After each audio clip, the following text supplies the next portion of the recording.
but he has huge pieces of tartar on his teeth.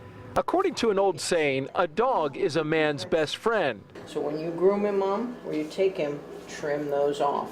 But you'd be hard-pressed to find an animal a better friend Put your hat back on. than the two women who run this small nonprofit pet clinic in Cocoa. She's only charging you $20. She give you $10 off. Linda Carter is in charge of United Humanitarian's clinic, and Dr. Linda Schnars is the veterinarian on staff.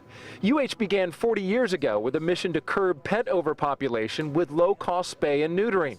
It expanded over the years to provide wellness care for pets, but for a fraction of the cost of a private clinic. There's a need for this. I mean, we wouldn't have been here this long, 40 years, if there wasn't a need. Carter says the need for affordable pet care spiked during the recent recession. Thousands of laid-off shuttle contractors and unemployed construction workers could no longer afford the cost of veterinary care for their pets. You want to hang on to your animals and not abuse them or abandon them, you know, and this helps. Carter cuts costs by operating out of a 1920s two-bedroom home that's completely paid for. Also, neither Carter nor her vet, Linda Schnars, is paid a salary.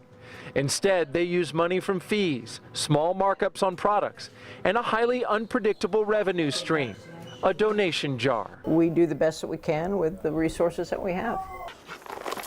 Take Lemmy, for example. When the happy and friendly pit bull uncontrollably chewed on himself within millimeters of a main artery, his owners were forced with a difficult decision: pay thousands of dollars for surgery or put Lemmy down. Oh, it was very hard. I was tearing us apart. It was just, you know, prohibitive. I couldn't afford it. There's no way. Good boy, good boy, good boy. Lemmy's owners brought the dog to United Humanitarians as a last resort. After 2 surgeries and 2 weeks of boarding him, the clinic charged his owners a little more than $400. Yeah, they took him immediately into surgery the same day that they saw him. So it was unbelievable. I mean, you can't even go to a doctor and get that kind of service. So I mean, he's got all his energy back. He's looking great. He's, you know, looks like he's going to make full recovery. Providing that kind of service without reaping a financial reward might seem odd to some, but not for Dr. Schnars. I've never done this for money.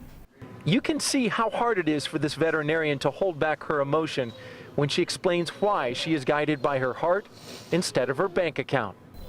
I've always done this to help those who couldn't help themselves. And there's always a need for that. And so, no matter who walks or crawls in the door at United Humanitarian Clinic, Say hello to Treasure. cat, dog, or a box of baby squirrels found abandoned in a dryer vent, Linda Schnars and Linda Carter promise to be that animal's best friend, especially if it's in desperate need of help. That's what I was raised to do. So I won't ever turn anybody down. We'll try to help you the best way that we can, in any way that we can. In Cocoa, Daryl Nail, Fox 35 News.